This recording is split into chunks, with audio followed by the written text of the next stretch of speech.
आज की चर्चा।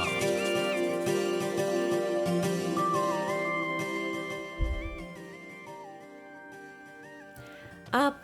सभी को नमस्कार और आदाब। इस प्रोग्राम में आप सबों का हार्दिक स्वागत हम करते हैं और हमें पूर्ण आशा है कि आप सब स्वस्थ हैं, कुशल मंगल हैं और हमारे साथ जुड़ने के लिए आपको कहेंगे बहुत बहुत धन्यवाद। और बेशक हमारी टीम भी है बहुत बिल्कुल तैयार है। आज हैं यूसुफ सुब्राची और प्रोडक्शन सहायिका हैं उरुसा और जो प्रोड्यूसर हैं वो है निज़ाम। तो हम सब की ओर से हार्दिक स्वागत करते हैं, नमस्कार कहते हुए इस प्रोग्राम में आप लोगों का भी स्वागत हम करते हैं। वैसे ये जानने के लिए आप ज़रूर उत्सुक होंगे कि आज हम किस विषय पर चर्चा करेंगे। तो आज हम बात करेंगे उन योजनाओं की जो आम आदमी को बड़ी चीज़ें छोटे छोटे किस्तों में खरीदने की सुविधा देती है, यानी हायर परचेज क्रेडिट सेल्स की दुनिया में झांकेंगे। क्या ये योजनाएं वाकई मददगार हैं या कर्ज का जाल है? तो इसी पर हम चर्चा करेंगे। और आज सबसे पहले हमारे दोनों मेहमानों का हम स्वागत करना चाहेंगे। श्रीमती देवयानी गर्भरन जी जो सीनियर कस्टमर अफेयर्स ऑफिसर हैं और श्री रणवीर सिंह मीतू जी जो कंज्यूमर अफेयर्स ऑफिसर हैं। आप लोग उद्योग एवं व्यापार तथा उपभोक्ता संरक्षण मंत्रालय से आए हुए हैं। तो आप दोनों को नमस्कार और स्वागत है हमारे इस मंच में। और सबसे पहले तो हम यही जानना चाहेंगे कि हमने के बताओ, जैसे अभी हम बोल दी हायर परचेज क्रेडिट से सरल भाषा में हमने के बताओ ये जो हायर परचेज एक कौन सी है और का ये दोनों बराबर है, अंतर बा दोनों में क्रेडिट से या क्या, आप बताओ। तो नमस्कार सबको के। तो जब जैसे बोले हायर परचेज और क्रेडिट सेल्स एगो लालवा हमने के मिनिस्टर में 2 दिन से लालवा है। तो लालवा कुछ बोलेला, लालवा बोलेला दो कहते क्रेडिट जब आदमी किनेला एगो एगो एगो सामान, तब एगो हायर परचेज और एगो है क्रेडिट सेल। हायर परचेज में कुछ होला, हायर परचेज में एगो एगो फौजी किने जाए बस से बागाज में, तब जैसे किनबा तक मजा एगो क्रेडिट में किनबा तो एगो छा एगो हाउ में एगो एग्रीमेंट साइन कर जाला और ऊपर में एगो हाई बोला जा जीरो डिपो होला। जीरो डिपो देवल जाला, अब आदमी डिसाइड करेला उ जे जीरो डिपो दे सा एगो टेंशन को डिपो दे माजे फौजी खातिर, तब ऊपर से मैं ऊपर में छाना ऊपर इंस्टॉलमेंट पे के साख हर महीना एगो एगो पे कर एगो एगो एगो इंस्टॉलमेंट और मैं अच्छे लगो लेंटे रहेला। तब वो एगो फाइनेंशियल एजेंसी जैसे एगो कंपनी जो पैसा देवेला मुझे किने की, जैसे बोला एक बार कंपनी बा मोरिस में वो लोग एगो फौजी किनबा तब फिर मुझे एगो फौजी किनबा, तब वो कंपनी वा जो फाइनेंशियल इंस्टीट्यूशन है जो पैसा प्रेते करेला तो वो डायरेक्टमेंट ट्रेडर वहाँ कॉमर्सों को पे करेला, तब आदमिया वो हर महीना इंस्टॉलमेंट पे पे करेला। तो ओकर मैक्सिमम रीपेमेंट पीरियड मैं कितना दिन छा पे करेगा से 30 माह है, तो ओकर इंटरेस्ट सब रहेला। तब आइला सा क्रेडिट सेल, क्रेडिट सेल बोले चला एगो आदमी ओकर छाला मिनिमम 50% डाउन पेमेंट करके स्टा डिपॉजिट करके, तो ओकर मैक्सिमम रीपेमेंट पीरियड कितना दिन से पे के 12 माह 12 माह के पेड होला। तो हाई डिफरेंस हाउ में 30 माह हाई में 12 माह से हाई में चला क्रेडिट सेल्स में चला 50% डिपॉजिट करके मिनिमम, और ये हायर परचेज में जीरो डिपो नहीं तो आदमी कितना से डिपॉजिट करे से मैं ओकर जैसे बोला एनुअल परसेंटेज रेट 12%। कौन सी है एनुअल परसेंटेज रेट? कितना परसेंटेज लेंटे पे करी हाउ पीरियड जो आदमी डिसाइड कर लेबा। फिर comment जब एगो एगो हायर परचेज कर लेबा 30 माह के, तब आदमी देखी ग्राहक देखी कितना ले 30 माह ले 24 माह ले 6 माह ले ओकर पर निर्भर, जब ओकर पर निर्भर तब जैसे डिपॉजिट करेला और मोसाइटे कमती करेला था तो डिपा हम सकेला ओकर मंथली पेमेंट जस्ती रही या कमती रही, तो डिपा कौन कौन कौन प्लान ले लेबा 6 माह 12 माह 24 माह या 30 माह, तब हर पर डिपा होला ओकर लेंटे कितना होला। समा क्रेडिट सेल्स में पारी है ओकर में देखे आदमी डिसाइड करेला कौन प्लान में हेली 12 माह में हेली या पे करे सब या 50% या एक महीना में पे करे डिपा। देखा बहन जी है एगो अति है एगो सुविधा देवता ट्रेडर्स लोग कैसे अति व्यापारी लोग ग्राहक के जो नहीं सकेलन जा एक कुछ में एगो फौजी किने कैसे इलेक्ट्रोमेनाजे सबको ये चाहेला एगो घर में फ्रिजिडेयर ओब्लिजे बा एगो मशीन लावे ओब्लिजे बा रहे के देखा अब के अथी बा अभी के समय में सब कोई जाला काम करे घर में जालन सा काम करे है सब पोजुअन नहीं रहेला तक मजे अथी लोग के अथी पड़ेला कष्ट पड़ेला तो ही अथी लोग जरूरी हो गल बा उन लोग के घर जरूरत में। के सामान ह नहीं रहेला तो पहला धौरल जाके दूसर किने की ई हम तोरा बोलते एगो एग्जाम देवत है कि हई सब चीजवा नहीं रही तो हमनी के रोज के दिनचर्या नहीं टेंशन जाए। हो जाए काम करे जाए के घर छोड़ के पका के रखे के नहीं कहाँ रखब कौन चीज इस गर्म के समय में और एक भी एगो समय बा कि कुमाजा हमनी के अथी पैसा के एगो अथी बाटे एगो लिमिटेशन बा हमनी के लापे ही मिलेला हमनी के एगो लिमिटेशन बा सब चीज नहीं सकब से एक कुछ किने ना तो हई हायर परचेसवा और हई क्रेडिट सेलवा आदमी के सुविधा देवेला अथी करे के इलेक्ट्रोमेनाजे जौन चीज जरूरत सामान बा उ लोग के किने की ये एगो लाभोताज एगो लाभ हवा ई लोग होते किन देवेला त कले कले पे ये करेलन जा ई चला ई लोग ई में ट्रेडरओ के अथी बाटे मजे एगो सिचुएशन ह कहाँ दुनो जना गायों बाटी ओकर पोजू बेचाता और क्लियों के ओकरा चीजवा सामानवा मिलता सेवी करे के उन्हीं सकी ओकर ओकर ओकर हिसाब से उन्हीं सकी एक कुछ में जाके कैश पे करे हायर परचेज के कई को तरीका के लागू होला हायर परचेज से कैसे बोलते हैं हायर परचेज क्रेडिट सेल मैं संगति हमर थी बोलन ना क्रेडिट हायर परचेज से यू डिसाइड हुई कि कितना मुआ में हम तक पे करी ई चाहला अथी लोग के क्लियों लोग के कस्टमर लोग के जाने के चाहिला ओकर अथी कितना बा ओकर कैपेसिटी कितना बा पगार ले ढेर क्रेजी त नहीं सकी पे करी ये भी जाना सोचे के बस की एगो अथी ह पैसा हाल से नहीं आवेला पैसा आवेला लाफे जुआ के उपगई सोच समझ के हई बोली रासन अपन बीजे कर जब बीजे करबा तब जानबा कितना सकब हम निकाले अपन महीना के लापे में पे करे की तो ऐसे एक हिसाब से एगो फौजी की ना और ओकर हिसाब से हम कोते करब कितना महीना में सकब पे करे नहीं सकब बोले नहीं 6 महीना में पे कर दब सिर्फ 12 महीना में यहाँ नहीं सकब तो पे करी हाँ कि यहाँ की अथी मैंने पेनाल्टी नहीं है तारदे करबा पे करे तारदे करवा पे करे कि तब पेनाल्टी नहीं है मैं तोहरा जाने के चाहिए कि नहीं सकबा पे करे कितना महीना में सकबा पे करे और कितना के फौजी लेवत हुआ इतना तोहर चाहिए वो कैलकुलेशन करे की 20,000 25,000 कि 25,000 तोहर बीजे के हिसाब से जे नहीं सकबा कि एगो चीज ले और नहीं सकबा पे करे तो कमेसवा ऊपर नथी करी ना अच्छा हमनी के बताओ का हायर परचेज जो व्यवस्था देवेला खाली वाहन या इलेक्ट्रॉनिक सामान तक सीमित है या दूसर क्षेत्र में भी सकेला अपनाएगी ई तो हम तोरा बोला था ई dépend लो इलेक्ट्रोमेनाजे और वाहन बाटे mais tout dépend अथी क्लिएंट अथी कस्टमर और ट्रेडर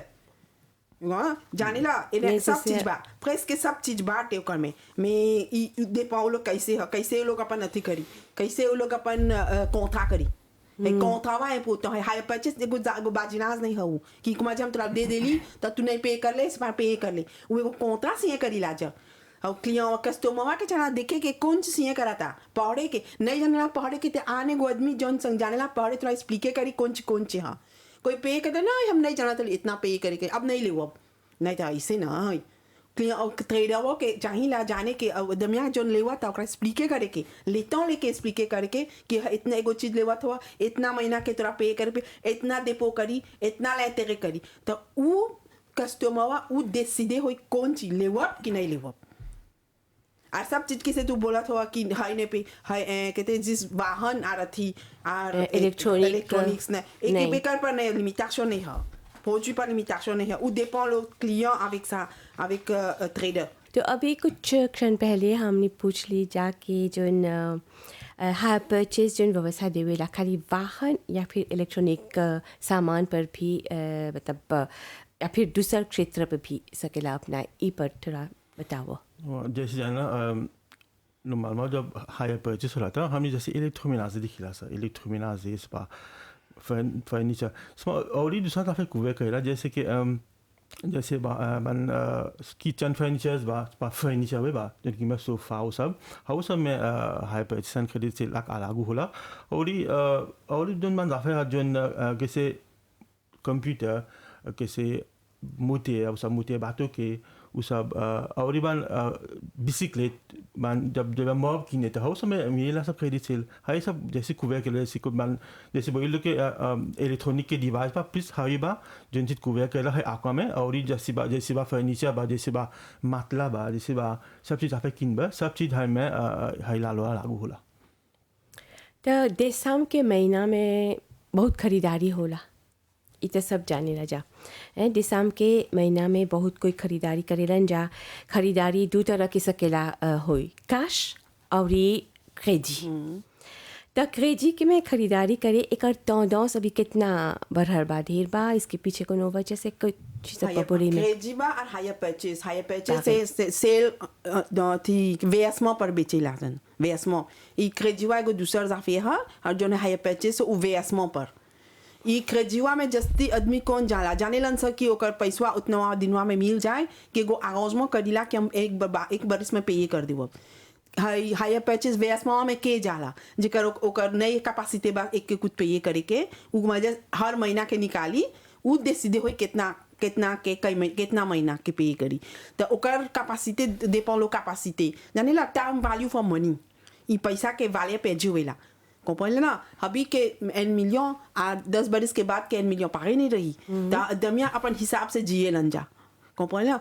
जब जिए लन जा ऐसे कि कुमाजे हमरा हाई चीजवा चाहिए तो हम डिसाइड होत है कि वेस्टमो में लेवब तो कितना महीना देखा हमनी के मिनिस्टर 30 मोis के अथी में ढुकेला ओकर कॉन्ट्रैक्ट 30 मोis के ला 30 मोis हमनी नहीं ढुकीला जा काहे ओकर इंटरेस्ट उ ट्रेडर उ व्यापारी वा डिसाइड होई कि कितना पे करी हमनी के 12% एपीओ हमनी डिसाइड मिनिस्टर हमनी के मिनिस्टर पर डिसाइड है कि कितना 12% कैसे कैलकुलेट करला तो 12% से देखबा कोनो व्यापारी 15% डालता तो 15% जब उ डालता तो उ dépassé कर देले बा 30 mois मैं confusion नहीं चाहना करे कि 12% मिनिस्टर अथी करे बा रेगुलराइजे करे बा काहे हो व्यापारी वा 15% डाले बा तो 15% ओवती है जब जो dépassé कर देला 30 mois और उ dépend comment dire कैसे तोरा बोला था क्लिएंट के कैपेसिटी नहीं बा पे करे के 30 mois में तो जस्ती ले हुआ था तो डाको वाला इंटरेस्ट पे करके parce कि ओकरा सुविधा मिला था वो अभी सेवी करा था अभी चीजवा के सेवी करता उ डाको बा पे करे के parce कि ओकरा कैपेसिटी नहीं बा पे करे के अभी हमनी तो जस्ती बोलती सा कि जस्टिस के जस्ती कैसे क्रेडिट सेल्स वाक मजा एप्लीकेबल रहत कि आदमी जस्ती पे करत तो फाले उसे तेना मुआयना के पोता हां रोज के आदमी के लगे पैसा नहीं बाटी जैसे सब चीज मोते हुआ था सब चीज अथी हुआ था नहीं अथी बाटी महंगाई के जमाना हां भाई जी जब बोला सा क्रेडिट मोबिशन बोला ग्राहक बोला क्रेडिट तो क्रेडिट वो लोग हाई में बोला हायर परचेस बोला चला इस बोला सा मोबिशन सा क्रेडिट जहाँ सा क्रेडिट में ले ता लालवा हायर परचेस वो लालवा जैसी है मतलब हम लोग लेवल सा क्रेडिट में हाँ कि लोग क्रेडिट बोले जाना क्रेडिट सेल एक दूसरा है हाँ हायर परचेस एक दूसरा है जैसे बोली कि मौसम प्रोग्राम के तो हाई मोबिशन जैसी जगह सा एक लोग के जॉगन हाँ क्रेडिट बोले के तो जैसी तो आदमी लोग हायर परचेस में निकला क्या ज़ेरो डिपो होला सब होला अब लाने जैसे आप उसे होता तो अब देख बा सर्व publicité हुई c'est pas un produit là après 6 mois payé là c'est pas zéro dépôt ha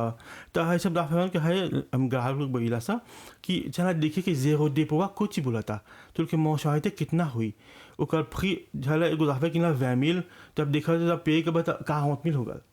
तो बोल क्रेडिट वा क्या इतना जस्ती होगा बा हर सब तो लोग चला के पूछे के चेक करके जब जब बस किने जब एगो प्लस में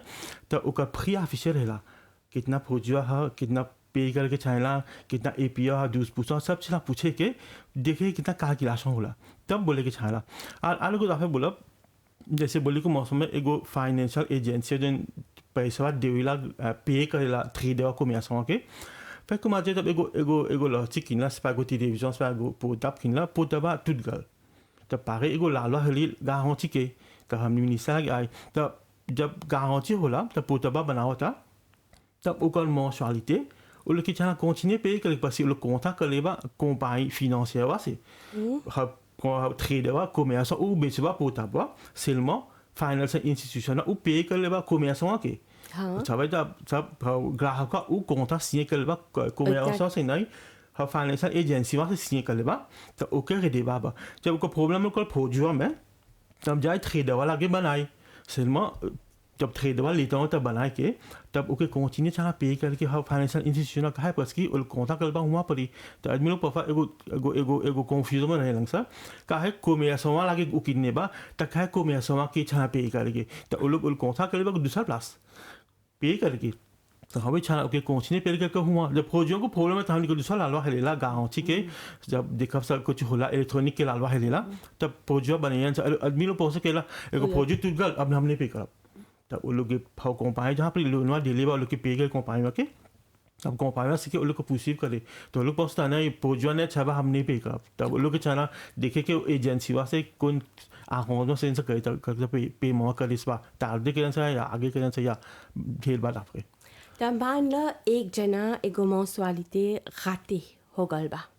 पे ये करे के तो ओकर कोंट्रा सकेला वॉइड होए नहीं राते होई त उ नहीं अवॉइड होई कंट्रावा पारे रही लिका तो दे तार दे करी पे करे के ओकर में पेनाल्टी नहीं है मैं सब सकी पे करे प्रॉब्लम सब कोई के होवेला सुबह हमने के कोविड में सब अथी हो रहल हाई समस्या आ रहल तब हमने के अलावा मोदे आगे पेनाल्टी रहल जे तार दे करला पे करे तो लाइतेरे मोते होता तो अब जब कोविड में प्रॉब्लम होल ढेर कोई अपन काम पे एजी हो रहल एगो प्रॉब्लम घावे रहल तब मिनिस्टर अथी लेलक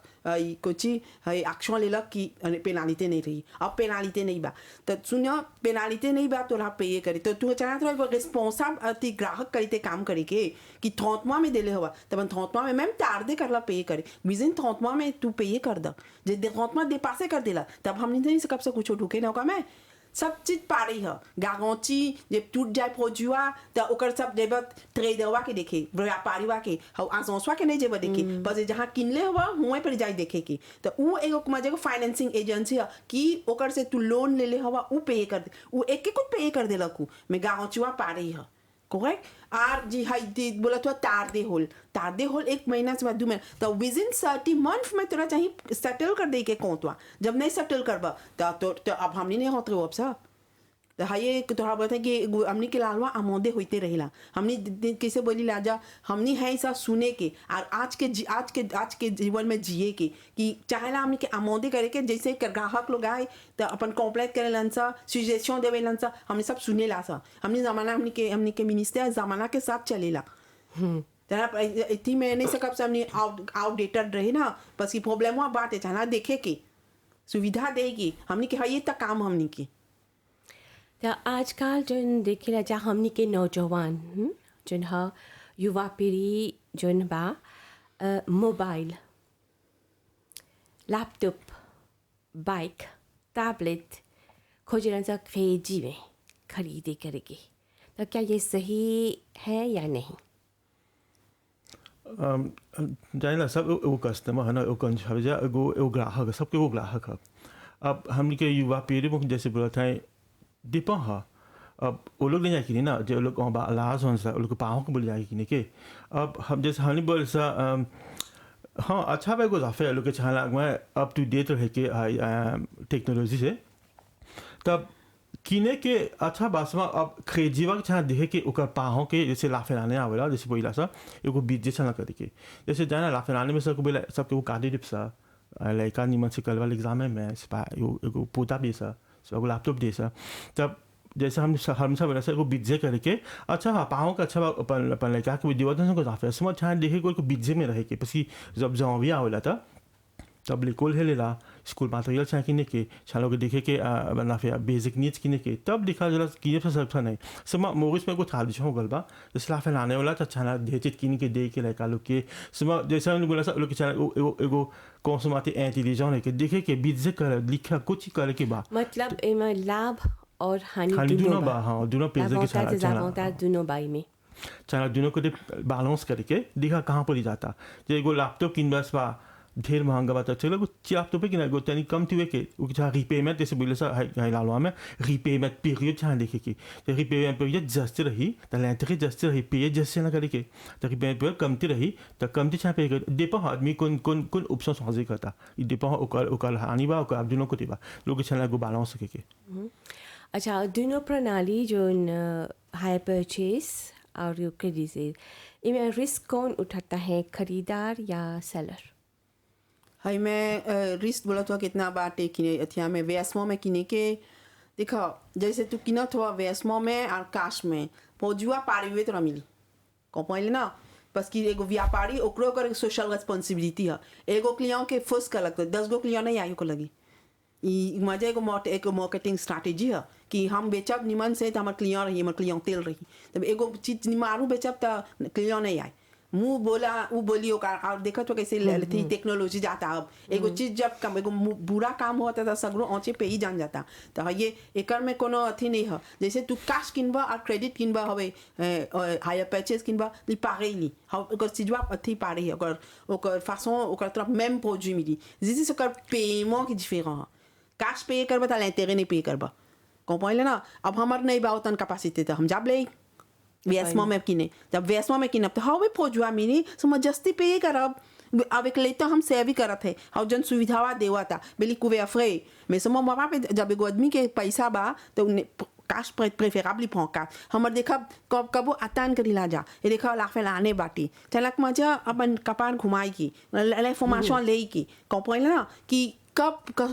प्रोजुआ की नहीं जब लापली प्रोजुआ कबो कोनो चीज टूट डाला कैसे फ्रिजदेया कैसे मशीन लावे वो बखत नहीं सकता आतान करे तो ऑब्लिजे बता के देसविद लेके तो जी कि जब बोलेला सा हर चीज की ना भाव चीज की ना से बा आतान करेला सा सकब जन चीज सकब से आतान करे तो आतान करे सा को प्रमोशन डाली तो कब जाएला सा मगाजा में कौन से मोली हम राइट फॉर इन्फॉर्मेशन जब राइट फॉर इन्फॉर्मेशन पूछिला जा कब तो कौन थी दलबा कब थी प्रमोशन दलबा हो प्रमोशन में थोड़ा एगो निमन में चीज दियन सा कि थोड़ा कम अथी में कमती दाम में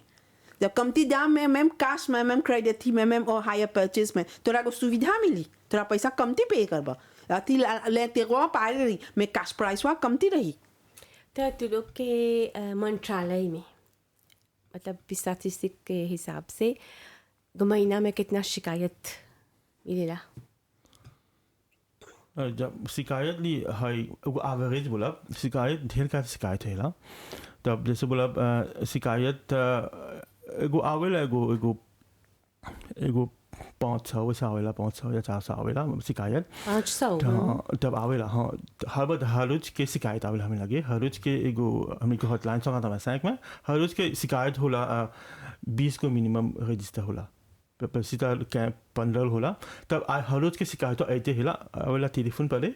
मेल पर आदमी लोग आवेला जगह हमने के ब्यूरो में कंप्लेंट के आवेला सा तब हमने के शिकायत एगो वॉयती है ढेर काटे लालो आप के कइला सा कैसे जैसे इलेक्ट्रॉनिक ऐसे एगो इलेक्ट्रोमेन आजे किनला एगो दूसरा एगो लालवा जैसे एगो आदमी आल एगो कॉन्ट्रैक्ट के पर एगो आदमी को सर्विस देलक ओके नई सर्विस के नहीं उन्हें करलक पर हमने हरीला सा मैं देखिला सा कौन छोलवा वो डिपेंड जैसे जन ऑनलाइन खरीदारी होला आवेलन सा तो और को जन कंप्लीट आवेला जन हमने के मिनिस्टर के नई को सहने कइला तो हमने लोग के जिगजे गेला कहां पर जाए के चाहला तो हवे कहते लोग आदमी का जब कॉन्ट्रैक्ट जब कंप्लीट होला तो जैसी तो कंप्लीट होला है कि इलेक्ट्रोमेन आजे की जैसे होला कॉन्ट्रैक्ट इनकम ती होला एगो आदमी प्रमोट के लगते किने के तने अनलॉक्स वाली डिलीवरी है सब प्रॉब्लम के होला जैसे होला कोती इलेक्ट्रॉनिक कंप्लेंट बोला था दे कैसे बोला अब तोरा सेजों पर हमने बोला था कि नहीं रहेला कंप्लेंट रहेला नॉर्मल कंप्लेंट रहेला और कंप्लेंट अच्छी रहेला देख कभी कैसे खरीदारी के समय बा तो ई प्लान मिनी कबो तो वह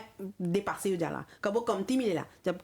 अति से लो सीजन रहेला तो कमती मिलेला जहाँ खरीदारी ढेर होएला कि ओकर डिलीवरी नहीं होल हाई डिलीवरी वा के प्रॉब्लम ढेर रहेला लाफेलाने के ढेर वक्त में नहीं मिलल सिपा आता नहीं करे खोजेलन सा तोरा ट्रेडवा वाला तेल ले तो तेल ले नहीं लन हाउ पर कौन था कि घरे रही नहीं आली फ्रेजों करे अब का करब हम तू सारा हई सब चीज चाहेला उन लोग के सोचे के समझे के कि हमनी के चाहेला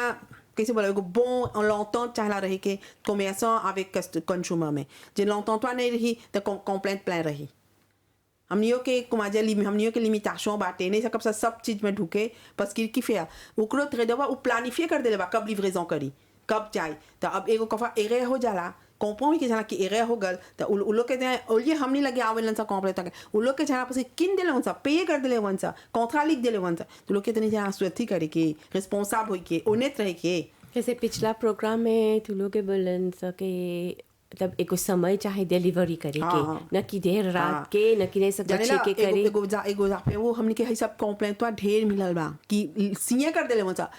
तू जब ले प्रोजुआ निमन से नहीं देखला चेके नहीं करला बात खोल के नहीं इंस्टॉल करला के टेलीविजन कई को कंप्लेंट मिलल बाई से टेलीविजन लेके रख देले वन सा बोले वन सा बाद में इंस्टॉल करने जब खोले वन सा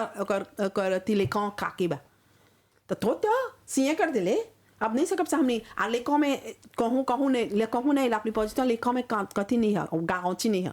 हाँ बखतवा तो इंस्टॉल करके देखते तो जनते की अति बाटी काके बा कि प्रॉब्लम बा कॉन्ट्रैक्ट signé कर Signé देला कर देले। तब कोई प्रोसीजर अभी में कुछ नहीं सका जाके पूछा सा कुछ करे के लोग बोली नहीं हम जब देले रही तो निमन चीज देले रही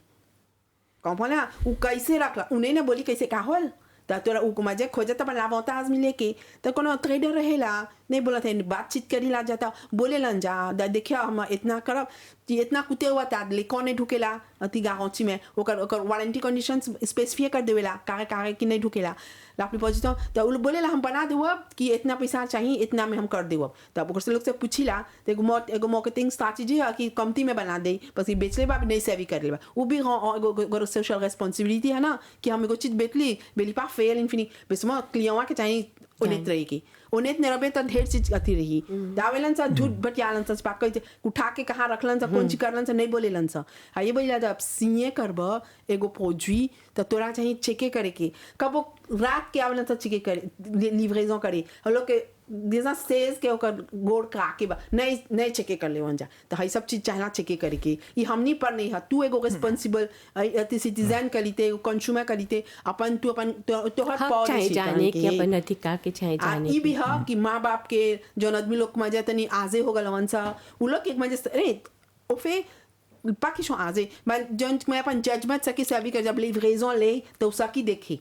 comprends ना तो ना grand monde तो लोग भी तो मलाद हवन सा कैसे लोग जैन सही सब चीज तो चाहे तू एगो पा तू जन तू अपन उन लोग संगे हवा रहत हवा तू लोग एगो जिस्मो चाहेला सकी ले कि नहीं सकी ले अब नहीं पर तोर माँ बात सिए करा के ले ला बाप बात सिए करा के ला तो वो किन ले हवा अब धावड़ा ले हम नहीं लगे वे उपजा पा रिस्पांसिबिलिटी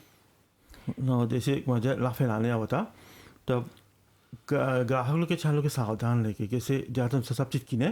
तो जाना देशाम के लिए प्रोग्राम है डिलीवरी वा लोग के शेड्यूल शेयर रहेला तब एगो consommateur responsable जैसे बताएं जैसे प्रोजुआ आए तो पापे तो किसी इंसान का delivery note receiving good condition अब कुछ यहाँ देखे कि जो प्रोजुआ दिखला मगाजे में वो तो पारी में लोग एगो दूसरा स्पेसिफिकेशन मिल बस टेलीविजन बा दूसरा मॉडल बस दूसरा क्वालिटी बा दूसरा ओकर स्पेसिफिकेशन दूसरा क्वालिटी तब जैसे आनी जैसे देशाम के लिपुक में हमने जैसे बोला आदमी लोग के लाजूने में है कि लेके डिलीवरी लेके हाँ जी सकियन से देखे डिलीवरी नोटा प्रेसेंस ना सिए करे बसी हाउ लेपुक आदमी लोग आयन सा ना सा सिए का जाते सिए का तब जिस लोग के चाहे ना तब तो लोग बहुत सब एगो लेटर लेवल खोल के बहुत देखा सा सब कुछ होलबा तब सिए करे बस की जब मगाजे में गए फो में कुछ किने पहुंचुआ तो ओको में गाँची रहा पूछा हा सर देखे कि गाँची कुछ कुवे कहला कुछ आना था इसकी जब आनी वे खान बोले आदमी लोग के जब वो चीज किना तो अपन थोसो नहीं सही करके जे डिलीवरी आ छोड़े तो ओको फोन होता वो रिस्पांसिबल रही वो ना जब वे खान बोले आलिस की टेलीविजन था निकाल के बाहर के देखा सब निमन बास वाले कॉफी दे बा सब मग बा जब उन्हें कलर लग दिला बता अब घर पेंच करब सब कुछ करब तब डालब तब प्रॉब्लम हो जाला हमको बता तब इस इलेक्ट्रोमेनाजे नहीं है बहिन सब चीज है जैसा मॉबो के हमने के कंप्लेंट मिलल बा मॉब ले लेवन सब बात की अब जब सोचे करे खोजत तुम तो हाउ डिजाइन में नहीं बा फुटल मॉब बाटे बोला था ढेर मॉब फुटल बा जब ले रहा था नहीं लेता मिलल चेक करे के विदेश में लेके रख दिला का बाद में कितना दिन के बाद 2 महीना 3 महीना तब मैं ट्रेडवा नहीं हो तू बा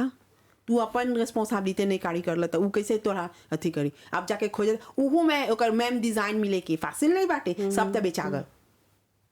हाँ ये तो सच बात है ना ढाई छा जाने की जब एक बार में घर बना होता तब मॉब किन के आगे रख देवेला अभी घर पारी में बा सब बात फिर वहाँ सौ बात आलबा सौ बात नहीं खोल के देखे मुझे वो कॉन्फिडेंस से काम करता था दे वैसे जब जो किनला हमके हवा मिला था तब आवला देखिला पफा मॉबा मिलल बा सम एगो पहुंची पाल बा एगो पास फोंसी बा तो एगो प्रॉब्लम हो जाला तब हम का कंप्लेंट करे तब देखिला सब कुछ करियन से अब जे है मॉबा ओकर शोरूम में नहीं बा अब कुछ अब बोली जिसे ओकर खातिर बूते करते बूते करके एगो लेता हूँ 3 महीना लग जाला अब आदमी घर आ पहुंच जाला है कि फोन आदमी के साथ चीके के वेरीफाई करके जाता है रैंडम बात चेक करके चला अच्छा भाई जी हायर परचेज क्रेडिट पर कोई विशेष सरकारी नियम लागू बा हायर परचेज ना जैसे बोली को मौसम में एगो हाई जन सुविधा है लालवा देवेला जन आदमी को देवेला हाई परचेज किने के हाँ एगो लालवा कैसे बताए आदमियों के साथ रिस्पॉन्सिबिलिटी ठीक है अब जे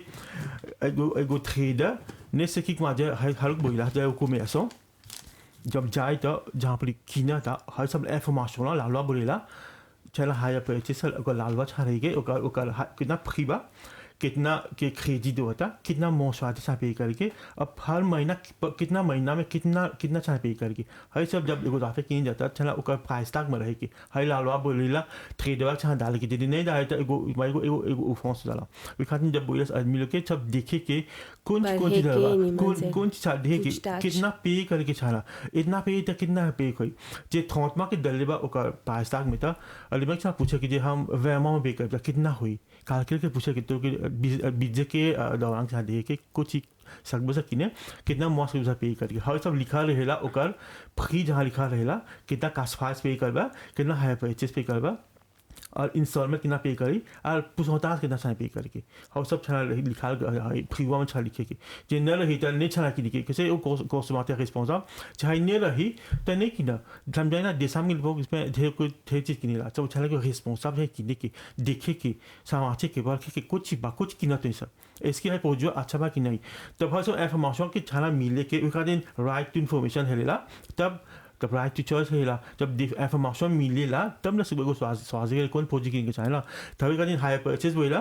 हाउ ट्रेडर हुआ कॉमर्स के हर सब फास्ट में सब डाले के कितना चीज़ पे करे कि नाम हो साई तो सब हमने जौन जेकर संगे रही ला जा जेकर संगे वैसे हो जा रोज के रात दिन तो हमने के जाने चला केकरा हमने के चला कॉन्फ्रेंस करे की देखा एगो बड़ आदमी के एगो एग्जाम देवत है लेगर रहल अपन नेवी के से बा केकरा करा थी किने खरीदे लेगर रहल ओकरा पसी उन्हें को पावेला ओकर पहुंचवा मौसते होल पैसा नमाज के लेगल किने टेलीविजन तो से बड़ा टेलीविजन किनी ओकर नेवेवा लेके टेलीविजन अपन नाम में डाल दिलक हमनियो के एगो रिस्पॉन्स है ऐसा लाज में हो गल ऐसा हमनियो के चला कॉन्फिडेंस करे के देखे के कौन लड़का कितना कॉन्फिडेंस सकब करी लेकिन अथी में मगाजा में ले जाके अपन नाम में डाल दिला टेलीविजन ओकर लगे आल तब ओकर पापिये से अभी होल ओकर टेलीविजन ये भी चाहे एगो रिस्पॉन्सिबिलिटी कि हमने जब सब जिमुन से सब आदमी संगे कॉन्फिडेंस करे से ऊ करे हई जब जाए चला इंफॉर्मेशन ले देखो मित्र सीधा साधा बोली कैसे कौन ची बाटे और दाखिलो हई ट्रेडर के ओकर अथी ओकर सेल्समैन के चला स्पीके करे के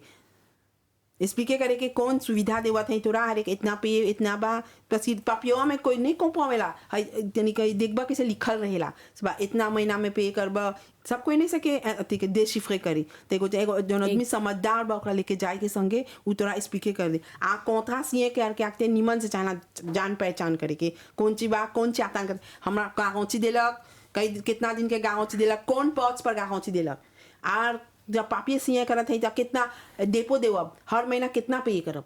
कितना महीना में हमार कौन फिनी हो जाए कितना 12 माह में लेला है 24 माह में लेला है 30 माह में लेला है तू सही सब क्लियर चाह रहे के जब भाई क्लियर नहीं रही तब तू बोला इतना बा अब हमने लेवा फौजीवा ना ऐसे नहीं हाँ तो भाई जी व्यवसाय यानी कि जो बिजनेस करे होला लोग खातिर कौन सा तरीका अधिक सुरक्षित है लाभदायक है नकद या क्रेडिट है हाई परचेज डिपेंड है कौन सी करत है डिपेंड है जब एगो जैसे हमने जैसे मोगिस में जैसे रसा सब ग्राहक हित में बताएं वो लोग सब कोई जैसे बताएं वो लोग हायर परचेस में किने लेंगे सर तब एगो कंपनी से एगो कॉमर्स उ देखी जैसे ओकर फौजुआ सकी बेचे के नहीं बिजनेस के तौर पर बताएं जे हम एगो लाख बेचता है वो कंपनी में तब देखा आदमिया एगो पोटेंशियल बाय बाकी नहीं था लगे तो हम देखा था हाई परचेज हाँ तब प्रॉब्लम नहीं बस कब ओके दे डिपेंड हाँ वो डिपेंड हाँ कौन था और कॉमर्स और ग्राहक वा क्या अब ग्राहक वा देखी अब देखी जिमुला के ओकर एनालिसिस कर आगे जैसे को हाई परचेज होला कौन था सबसे एनालिसिस कर था जी ओकर कहाँ काम करेला कौन फीस दे पे बा कुछ होला सकी वो खरीदवा दे कि नहीं वो भी सकी डिपोजिट करे कि नहीं देख रहा है सब तब बिजनेस उ देखी इससे बा आदमिया के सके फौजवा दे उ नहीं हाई एगो तब और हर सुविधा सकीला दे सकता नहीं दे पा था आदमी लोग से जब एगो प्लस में क्रेडिट देवेला तो एगो प्लस में देला क्रेडिट देवेला बोला और निकासेला क्रेडिट नहीं सकले बस की आदमी लोग ने पे करेला सब झंझट में हेली स्पा रिकवरी कर दे जाए स्पा आदमी लोग ने पे करी तब ढेर प्रॉब्लम लोग के बिजनेस को अफेक्ट करेला बस कि वो इन्वेस्टमेंट करेला ना तो कुछ ना रिटर्न के तब दूसरा बिजनेस करी कंटिन्यू करी तब ढेर वाला बात बोलवा जाला तो तब डिबान हाँ समा लाप ज़्यादातर देखिए सर हाई परचेज सगलो देवी लंग से सब जहाँ पर गाँव को में ऐसा हाँ सब देवीला अब जैसे को चीची को में ऐसा हाँ देवेला हाँ वैसे लोग चाहे देखे कुमार चाहे जस्ती सावधान है कुछ देवता वो खान बोला सा जहाँ प्लास जहाँ पर ढेर सुविधा मिलता गाँव ची मिलता फौजवा निमन ऑफ द सिल सर्विस बात तब हुआ जाकि ना जहाँ एक मात्रा एगो हुआ अपनी एगो जस्ती फ्रीवा बुमा सेवा किना तब को करना इतना प्रॉब्लम जला आपके एगो प्लास जहाँ किना जहाँ पर सब आपके कोनो प्रॉब्लम सभी जा लोग देखिए सब ऑफ द सिल सर्विस की सदी। अच्छा बहुत समय भी नहीं रह गया और हॉटलाइन जो है कोई शिकायत रहेला तो कौन नंबर पर चाहेला फ़ोन करेगी। हमने के हॉटलाइन है 185 9 à 4 à 460 25 00 हमने के PABX है 9 à était à moins 15 à 4 और ईमेल भी सब भेजिए। और ईमेल हमने के वेबसाइट में बा यहाँ consumerpu@gov.mu.org। हाँ तो हमें से सब कंप्लेंट करे हर बात आदमी लोग जब वो लोग के धोआ जानी तब से कंप्लेंट करे आदमी लोग एगो हर जाता चुपचाप है ना सर कुछ होने बगे लंग तो कौन सुझाव देबा उस सब ग्राहक लोग के जो वैसमों देने हाई परचेस में खरीदारी करें। हमार कोलेग बतेला था कि चाहेला थी हायर परचेस में देखिए ग्राहक व्यापारी वो भी बेचे अपन लॉजिक बेचे के आते से बा देखो देखे ला अपने पहुंचता पे स्लिप मांगेलन सर जौन आदमी काम करेला तो एगो आदमी के पे स्लिप नहीं रहेला तो ओकरा बोलेलन से एगो गारंटी आने के जौन आदमी सकी मजे तो गारंटी थाड़ा हो जाए तू नहीं सब पे करे तो ऊ पे करी तो अपन सुविधा देवा था क्लियंटवा के कंज्यूमरवा के इकर कंज्यूमरवा के चाहे अपन रिस्पांसिबिलिटी लेके हम लेवत है हर चीज़ हमारा हर फैसिलिटीवा मिलेता हम अपन बखत में पे करी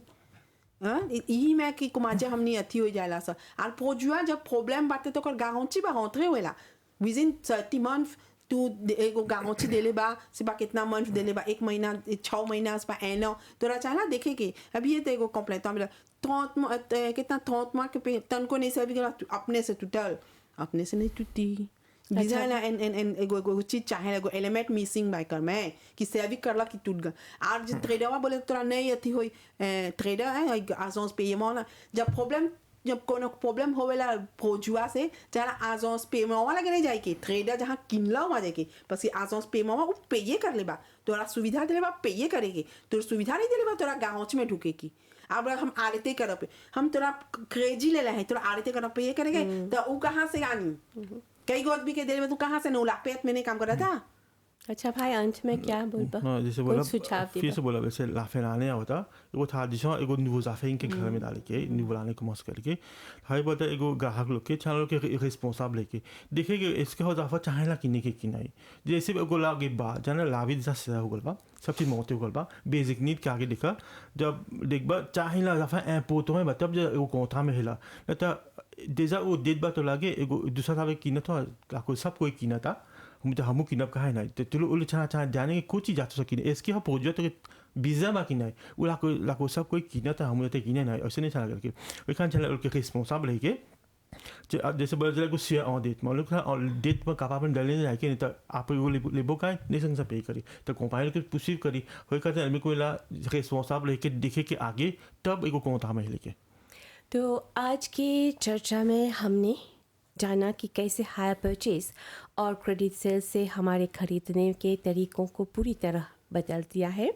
कुछ के लिए ये एक मौका है सपनों का साकार करने का और कुछ के लिए ये एक चेतावनी भी है। सुविधा के साथ जिम्मेदारी भी आती है। तो असली बात तो ये है कि क्रेडिट लेना गलत नहीं है लेकिन बिना सोच समझ के खर्च करना ज़रूर गलत है। तो आज की चर्चा ये प्रोग्राम यहीं पे समाप्त होती है। वैसे हमारे साथ श्रीमती देवयानी गर्बरन जी थी जो senior consumer affairs officer, Shri Ranbir Singh Meetu जी जो कंज्यूमर अफेयर्स ऑफिसर। आप लोग उद्योग एवं व्यापार तथा उपभोक्ता संरक्षण मंत्रालय से आए हुए हैं। इन बातचीत के लिए बहुत बहुत धन्यवाद। धन्यवाद जी। और साथ में हमारे टीम को भी हम धन्यवाद देना चाहेंगे। आप लोगों के ध्यान के लिए धन्यवाद और नमस्कार व शुभ दिन आप सबको।